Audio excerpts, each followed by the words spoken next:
बिस्मिल्लाहिर्रहमानिर्रहीम अस्सलाम वालेकुम। आज मैं आपको ब्रांड स्टाइल लूज़ कुर्ती बनाना सिखाऊंगी, जिसे आप काफ्तान भी कह सकते हैं, बैगी शर्ट भी कह सकते हैं, लूज़ कुर्ती भी कह सकते हैं। ये कुर्ती ड्रॉप शोल्डर होती है, यानी इसके शोल्डर नीचे गिरते हुए होते हैं और इसमें ना ही कोई स्लीव्स की कटिंग है और ना ही कोई शर्ट की शेप की कटिंग है। तो इसे बिगनर्स भी आसानी बना सकते हैं। अगर आप स्टेप बाय स्टेप मेरे सारे मेथड को फॉलो करेंगे तो बहुत आसानी के साथ आप ये शर्ट बना पाएंगे। और इसमें यहाँ पर देख रहे होंगे आपको कोई झोल नज़र नहीं आएगा और ये पहनी हुई बहुत प्यारी लगती है। मीडियम और स्मॉल दोनों साइज़ के बंदे इसे पहन सकते हैं और इसमें मैंने एक खूबसूरत सा टाई नेक कॉलर भी बनाना आपको सिखाया है। तो वीडियो को फुल वॉच कीजिएगा ताकि आप बिल्कुल परफेक्शन के साथ ये ब्रांड स्टाइल कुर्ती बना पाएँ। तो चले वीडियो स्टार्ट करते हैं। फ्रंट और बैक दोनों पीसेस को मैंने अच्छी तरह से आयरन कर लिया है। सारे प्रिंट्स सेंटर टू सेंटर मिलाकर मैंने अच्छे से एक क्रीज़ बैठा ली है। आप जितनी अच्छी आयरन करेंगे ना, उतनी ही अच्छी आपकी कटिंग होगी और जितनी अच्छी आपकी कटिंग होगी उतनी ही अच्छी आप स्टिचिंग कर पाएंगे। तो इस बात का आपने ध्यान रखना है कि अच्छी तरह से आयरन कर लें कपड़े को कट करने से पहले। इस शर्ट की लंबाई नॉर्मल शर्ट से छोटी होती है। स्टैंडर्ड साइज़ इसका 36 से 37 इंच होता है, लेकिन आप अपनी चॉइस के मुताबिक कम या ज़्यादा कर सकते हैं। मैंने यहाँ पर 37.5 इंच लंबाई रखी है इसकी। और चौड़ाई मैं आपको बता देती हूँ, ये मीडियम और स्मॉल दोनों के लिए है। लार्ज के लिए आप थोड़ा सा और ज़्यादा लेंगे। तो इसकी 13 इंच विड्थ है, ठीक है, 13 इंच चौड़ाई है इसकी। सबसे पहले मैं नेक के लिए मार्किंग करूँगी। तो यहाँ पर मैं बोट नेक बना रही हूँ, तो बोट नेक के लिए मैं 4.5 इंच पे एक मार्क लगाऊंगी। अब यहाँ पर इस तरह से हाफ इंच पर एक मार्क लगा लेना है हमने, इस तरह से। और इस तरफ से हमने लगाना है 1 इंच पे एक मार्क और इस 1 इंच वाले मार्क को इस तरह से तिरछा करके मिला देना है हाफ इंच वाली मार्किंग के साथ।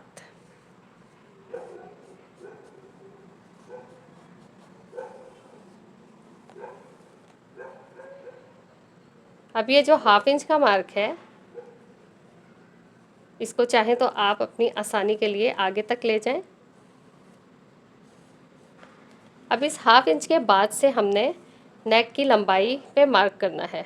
तो यहाँ पर लंबाई में लूँगी 3 इंच और चौड़ाई में ये 4.5 इंच है और इसे इस तरह से कर्व शेप दे देंगे।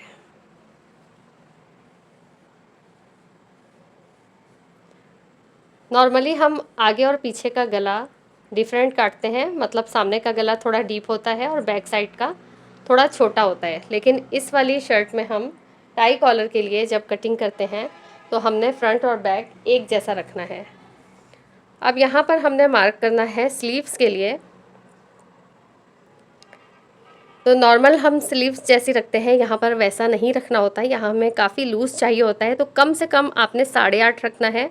मगर यहाँ पर मैं 9.5 रख रही हूँ। तैयार मुझे 9 चाहिए। आप चाहें तो 8.5 भी रख सकते हैं, ठीक है। यहाँ पर मैंने एक मार्क लगा दिया है। अब हम इन लाइंस पर कटिंग कर देंगे। सबसे पहले हम नेक कट कर लेते हैं। फ्रंट और बैक का बिल्कुल एक जैसा कट करना है हमने।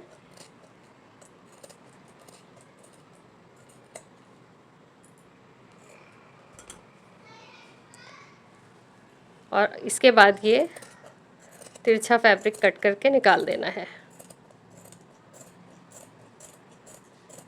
अब यहाँ पर हमने आर्म होल के लिए जो 9.5 इंच पे मार्क लगाया था, उसे भी हल्का सा कट कर लेंगे ताकि हमें ये मालूम हो कि स्लीव्स हमें यहाँ तक लगानी है। स्लीव्स मैंने कट करके रख ली है। स्लीव्स में काफ़ी जोड़ आए हैं। सेंटर में ये पट्टी जो आप देख रहे हैं, ये ट्राउज़र के कपड़े की मैंने लगाई है और यहाँ पर भी एक जोड़ आया है। कपड़ा काफ़ी कम था मेरे पास इस स्लीव्स को बनाने के लिए।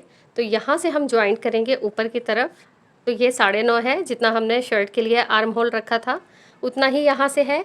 हमें यहाँ से भी उतना ही रखना था, 9.5 ही, यानी कि सीधी बिल्कुल स्ट्रेट स्लीव्स कट होती। लेकिन मेरे पास कपड़ा क्योंकि कम था, बॉर्डर मेरे पास इतना ही था, तो सामने से मैंने यहाँ पर 7.5 इंच के बराबर रखा है, ठीक है। सामने एक ये मैंने इस तरह से लेस लगा दी है और यहाँ से एक तिरछी कटिंग कर ली है जोड़ लगाने के बाद। और स्लीव्स की लंबाई मैं आपको बता देती हूँ कि कितनी है। यहाँ 18 इंच की मैंने स्लीव्स रखी है। आप कम ज़्यादा अपने साइज़ के अकॉर्डिंग कर सकते हैं। कटिंग जस्ट इतनी ही थी और बेहद आसान थी, आपने देखा। अब हम स्टिचिंग स्टार्ट करेंगे। तो सबसे पहले यहाँ पर हम फ्रंट और बैक को आपस में ज्वाइंट करेंगे। यहाँ पर हम शोल्डर स्टिच करेंगे। तो एक शोल्डर हम पूरा स्टिच कर लेंगे, जबकि दूसरा शोल्डर जब हम स्टिच करेंगे ना, तो यहाँ से थोड़ा सा गैप रहने देंगे। वो किस लिए कि हमने यहाँ पर टाई कॉलर लगाना है, तो उसकी हम पट्टी लगाएंगे तो हमारे पास यहाँ पर फैब्रिक होना चाहिए। तो थोड़ा सा यहाँ से हम छोड़ देंगे। और मैं आपको पट्टी की मेजरमेंट भी बता देती हूँ। तो पट्टी की जो लंबाई है वो 2.5 इंच है, और इस तरह से चौड़ाई जो है सारी ये 53 इंच है, यानी 53 इंच। ठीक है, 53 इंच इसकी चौड़ाई है और लंबाई हमने 2.5 इंच रखी है डबल करने के बाद। अब ये देखें, यहाँ पर शोल्डर मैंने स्टिच कर लिया है। एक शोल्डर मैंने कंप्लीट स्टिच किया है, जबकि एक पे मैंने नेक के पास थोड़ा सा स्टिचिंग के लिए मार्जिन छोड़ दिया है, क्योंकि यहाँ पर हम टाई स्टिच करेंगे। अब हमने इस तरह से शर्ट पीस को खोल के रख लेना है सीधा करके, और इसे इस तरह से मशीन के नीचे लगा लेना है फैब्रिक को। अब ये जो शोल्डर हमने कंप्लीट स्टिच किया है ना, उसको हमने यहाँ पर सेट करके रखना है। और अब ये स्ट्रिप है, और स्ट्रिप के सेंटर में मैंने एक कट लगा लिया है ताकि हमें इसका सेंटर पता चले। तो यहाँ हमें इसी कट के साथ लगाना शुरू करना है। इस तरह से ओपन करके रख लेना है। इस कट का कॉर्नर और ये शोल्डर वाली स्टिचिंग बिल्कुल साथ में मिली होनी चाहिए। इस तरह से हमने सेट करके रखना है और स्टिचिंग करना स्टार्ट कर देंगे। स्टिचिंग करते हुए आपने नेक के फैब्रिक को और स्ट्रिप के फैब्रिक को, दोनों में से किसी भी फैब्रिक को खींचना नहीं है, बल्कि लूज़ छोड़ के स्टिच लगानी है।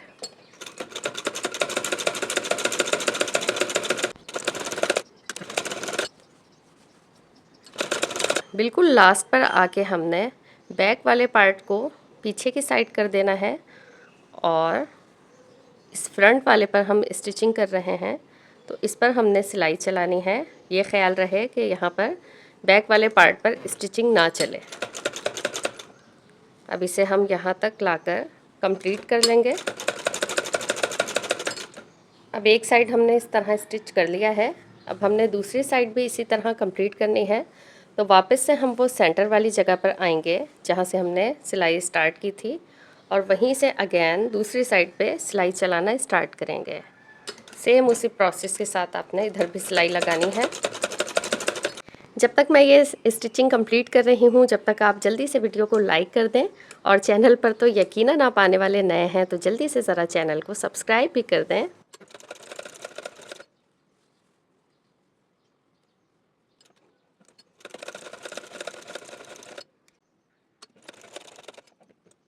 अब ये देखें, टाई की वन साइड हमने स्टिच कर ली है, और मेथड मैंने आपको बता दिया है। एक शोल्डर से हमने दूसरे शोल्डर तक सिलाई लानी है, फिर अगेन वहीं से दूसरी पट्टी को भी स्टिच कर लेना है।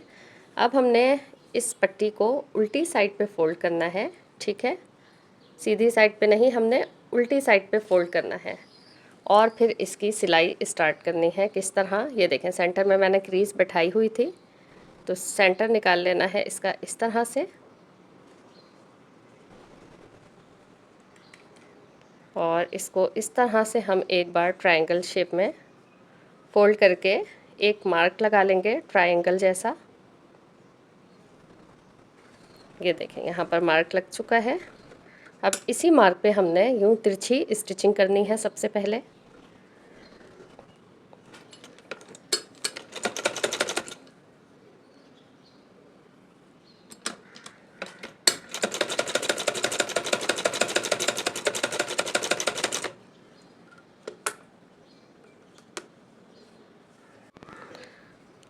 अब हम यहाँ पर थोड़ा थोड़ा स्टिचिंग का मार्जिन छोड़ते जाएंगे और इस पट्टी को स्टिच करना स्टार्ट करेंगे। वीडियो अच्छी लग रही है तो जल्दी से लाइक का बटन प्रेस कर दें।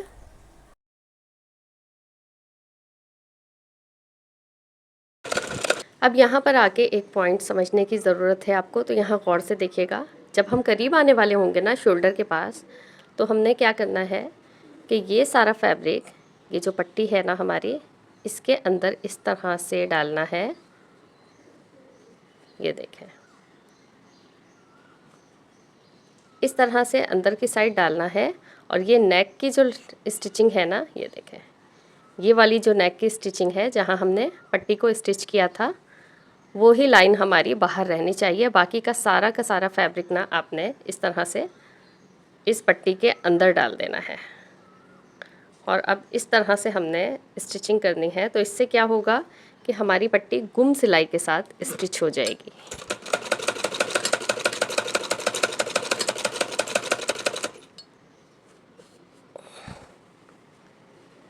ये देखें, ये नेक वाली जगह आ गई और इस सारे फैब्रिक को आपने पट्टी के अंदर डाल देना है। कोई भी मुश्किल नहीं आनी, बस ये है कि इस कपड़े में से किसी पे सिलाई ना चले। सिलाई आपकी सिर्फ ये ऊपर वाली पट्टी पे और एक ये नेक वाली स्टिचिंग पे चलनी चाहिए। बाकी किसी फैब्रिक पे आपकी सिलाई ना चले, ये आपने ख्याल रखना है। आप एक बार ख़ुद से करके देखेंगे ना तो आपको समझ में आ जाएगा। जिस तरह से मैं करती जा रही हूँ इस तरह से ही आपने भी करते जाना है।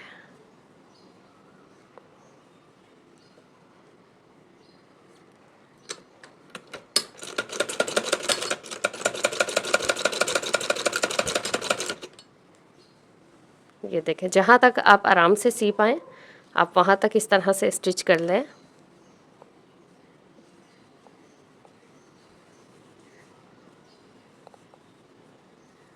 इसी तरह से सारे फैब्रिक को अंदर इंसर्ट करते जाना है।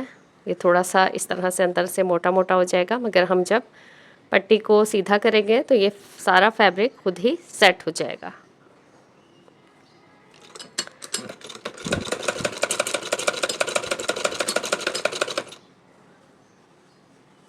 ये देखें, ये नेक वाला फैब्रिक है। ये सारा का सारा आपने अंदर डाला और ये आपने इस तरह से इस पट्टी को ऊपर चढ़ा देना है। ये बिल्कुल इस तरह से।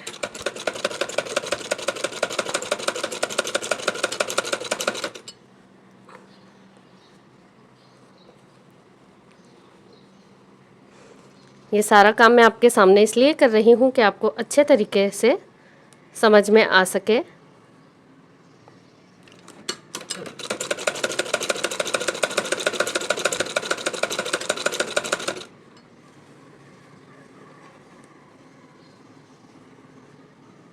अब जब आप इस कट के करीब आने वाले हो ना तो आपने सिलाई रोक देनी है।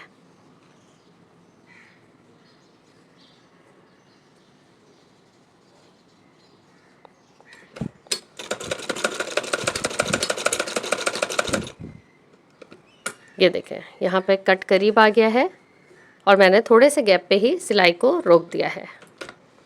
अब हम मशीन से इस कपड़े को बाहर निकालेंगे। ये देखें, यहाँ पर जो तिरछी सिलाई लगाई थी ना उसको हम इस तरह से कट कर लेंगे और अब हम इसे इस तरह से सीधा करेंगे।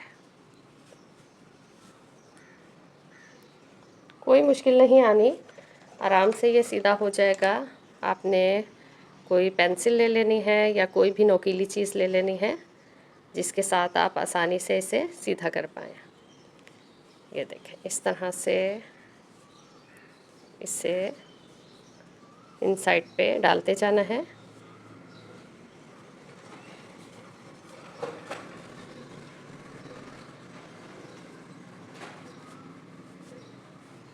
ये देखें, ये पेंसिल हमारी बाहर आ गई। अब इस पेंसिल को हमने बाहर निकाल देना है और अब ये देखें, इसे हम थोड़ा सा सेट कर लेंगे, नोक वगैरह बाहर निकाल लेंगे और ये हमारी पट्टी गुम सिलाई के साथ लग चुकी है। ये देखें, पीछे की साइड भी आपको कोई स्टिचिंग नज़र नहीं आएगी और सीधी तरफ से भी आपको कोई स्टिचिंग नज़र नहीं आएगी। ये आयरन करेंगे हम तो मज़ीद फिनिशिंग आ जाएगी। बट आयरन करने से पहले हम दूसरी पट्टी को भी इसी तरह से स्टिच कर लेंगे।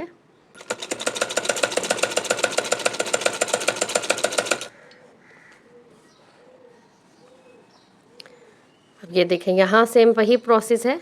अब उसमें क्या था, नेक वाला हिस्सा नीचे था, इसमें क्या होगा, दूसरी साइड पे ये पट्टी इस साइड आ रही है नीचे की तरफ। और अब ये अगेन हमने ये सारा का सारा शोल्डर तक वाला फैब्रिक अंदर इंसर्ट करना है। ये देखें, ये सारा अंदर डालना है इस तरह से। जस्ट सिर्फ नेक वाली स्टिचिंग बाहर छोड़ देनी है। इस तरह से हमने स्टिचिंग करनी है। सिर्फ कपड़े की साइड चेंज हुई है, बाकी सारा प्रोसेस वही है।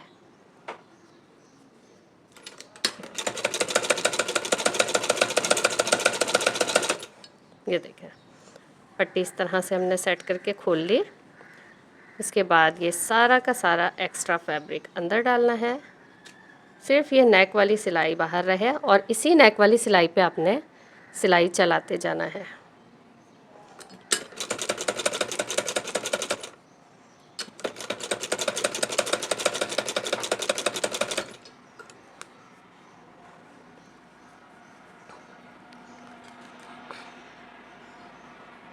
इस तरफ से तो काम करना और आसान हो गया ना, क्योंकि इसमें नेक की स्टिचिंग ऊपर ही आ रही है ना, तो सेम उसी जगह पर आपने स्टिच लगाते जाना है।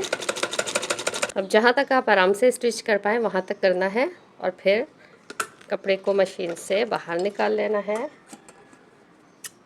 और अब इसे भी सीधा कर लेंगे हम। अब ये देखें, टाई तकरीबन स्टिच हो गई है और मैं आपको बैक साइड से भी दिखा देती हूँ कि ये देखें, गुम सिलाई के साथ बड़ी फिनिशिंग के साथ स्टिच हुआ है। जिस मेथड से मैंने आपको बताया है सेम उसी से करना है। अच्छा, अब सेंटर में ये थोड़ा सा जो हमने छोड़ दिया है ना, चाहे तो आप इसको गुम तुरपाई कर लें और फिर चाहे तो इसी तरह से सिलाई लगा लें। ये स्टिचिंग करने के बाद मैं आयरन करके आपको नेक की लुक दिखाती हूँ। अब ये देखें, मैंने आयरन कर लिया है और इस तरह से कॉलर को हाफ फोल्ड करके फिर आयरन किया है। इस तरह फोल्ड करते जाना है और आयरन करते जाना है। और ज़रा आप फिनिशिंग चेक करें कितना खूबसूरत बना है। ये देखें, साइड से भी। अब इसे हम इस तरह से नॉट लगा देंगे।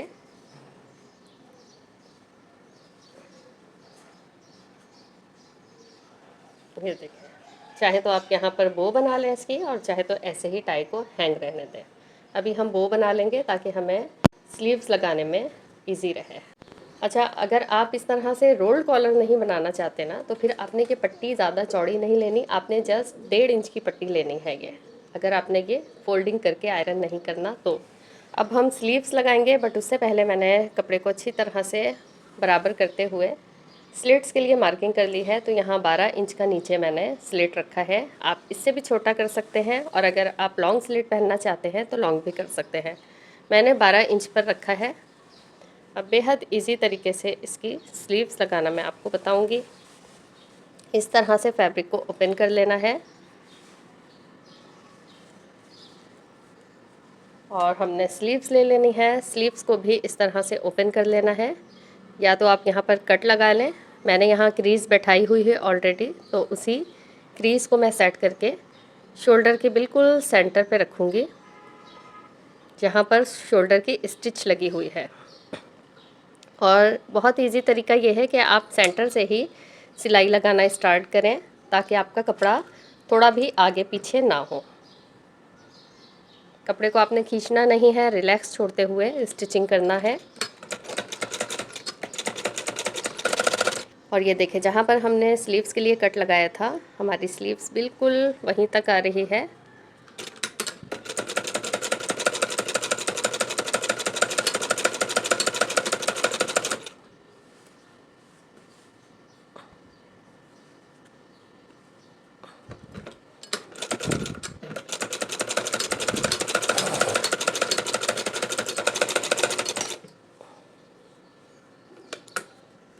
अब सेम इसी तरह से हम दूसरी साइड भी स्टिचिंग कर लेंगे।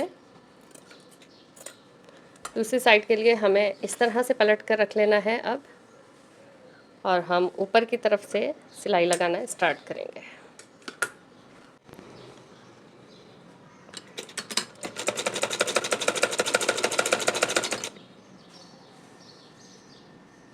अब ये देखें, इधर भी कपड़ा बिल्कुल बराबर आ रहा है कट के साथ। अगर कटिंग आपने बिल्कुल परफेक्ट की होगी ना, तो स्टिचिंग में भी कोई मिस्टेक नहीं होगी इंशाल्लाह।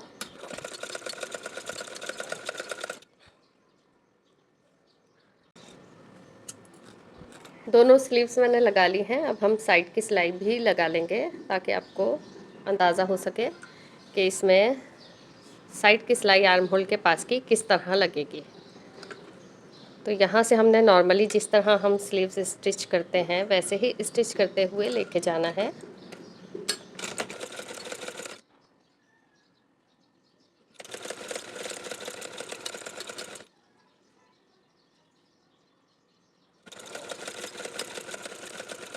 यहाँ ये देखें, स्टिचिंग दोनों बराबर आ रही हैं बिल्कुल, और ऐसा ही होना चाहिए। आप भी जब स्टिच करें, आपने कटिंग परफेक्ट की होगी ना, तो ये चीज़ें आपकी बिल्कुल इक्वल रहेंगी।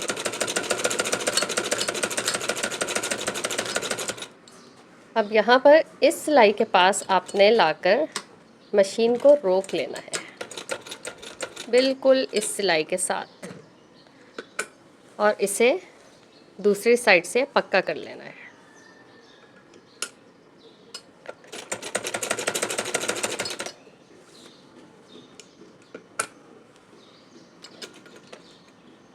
ये देखें, यहाँ तक हम स्टिचिंग लेकर आए बिल्कुल इस सिलाई के साथ, और यहीं पर हमने पक्का कर लिया।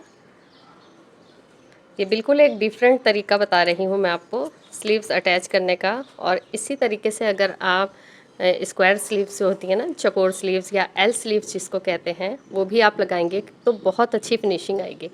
इस तरह से आपने पहले कपड़े को इस तरफ कर दिया शर्ट की साइड पर और स्टिचिंग को पक्का कर लिया। अब आपने क्या करना है, ये फैब्रिक स्लीव्स की साइड टर्न कर लेना है, नीचे से भी ऊपर से भी। ये ऐसा तरीका है कि आपके कपड़े में बिल्कुल भी झोल नहीं आएगा। जब आप इसे सीधा करेंगे ना, तो बिल्कुल परफेक्ट शेप एक आएगी और कोई झोल वगैरह नज़र नहीं आएगा। बिल्कुल ये सिलाई जहाँ पर आपने रोकी थी ना, उसी की सीध में आपने सिलाई लगानी है। चाहे तो आप निशान लगा लें। ये देखें, यहाँ पर आपने सुई को रखना है। अच्छा, अब आप चाहें ना तो यहाँ पर हल्की सी शेप दे सकते हैं, लेकिन क्योंकि मैं बैगी शर्ट बना रही हूँ तो इसमें हमें कोई फिटिंग वगैरह की ज़रूरत नहीं है। थोड़ी सी स्टिचिंग करनी है, अगेन इसको भी पक्का कर लेना है। जहाँ से हमने सिलाई स्टार्ट की थी ना, वहीं तक वापस से सिलाई चलानी है।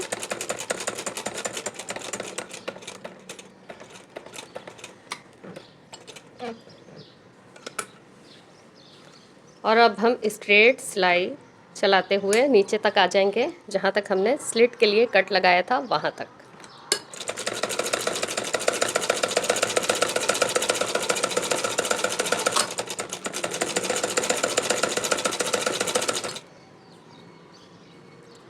साइज़ आप अपनी बॉडी के अकॉर्डिंग भी रख सकते हैं, आप चौड़ाई कम भी कर सकते हैं शर्ट की।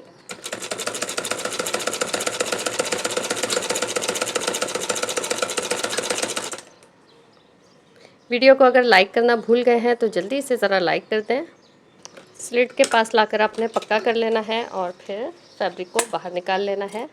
अब मैं आपको इसे टर्न करके दिखाती हूँ कि जो हमने ये वाला मेथड स्लीव्स का रखा है ना अलग सा, ये तरीका आपको किसी ने नहीं बताया होगा। ये देखें, ये फैब्रिक हमारा इस तरह से वरना स्टिच हो जाता है ना, इसके ऊपर सिलाई आ जाती है, बट ये दोनों साइड से ये देखें ऊपर की तरफ ही है।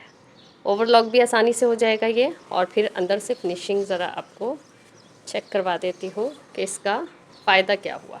अब ये देखें, नॉर्मली जब हम इस तरह के स्लीव्स स्टिच करते हैं ना, तो यहाँ पर एक खिंचाव सा आता है, बल सा आ जाता है, जो कि बहुत बुरा मालूम होता है और फिर आपकी शर्ट बिल्कुल भी प्रोफेशनल नहीं लगती। मगर जो मेथड मैंने आपको बताया है उस तरीके से देखें, कोई झोल नहीं आ रहा।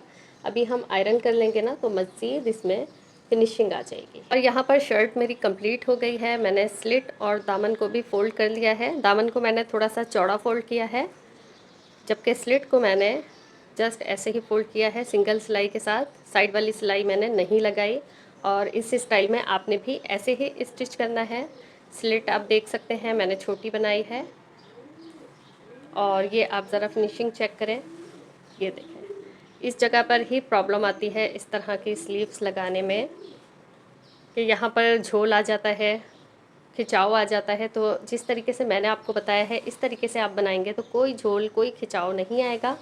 अगर आप देखना चाहते हैं कि ये शर्ट वेयर करने के बाद कैसी लगती है तो आप मेरे फर्स्ट चैनल पर देख सकते हैं। वहाँ पर मैं डमी पे वेयर करवा कर ड्रेसेस दिखाती हूँ और मेरे चैनल का नाम है इजी स्टिचिंग बाय निकाबी मॉम। तो आप विज़िट करके मज़ीद डिज़ाइंस भी देख सकते हैं। डिज़ाइन आपको अच्छा लगा हो और मेरे बताने का अंदाज़ आपको समझ में आया हो तो प्लीज़ वीडियो को लाइक कर दीजिएगा, चैनल को सब्सक्राइब कर दीजिएगा।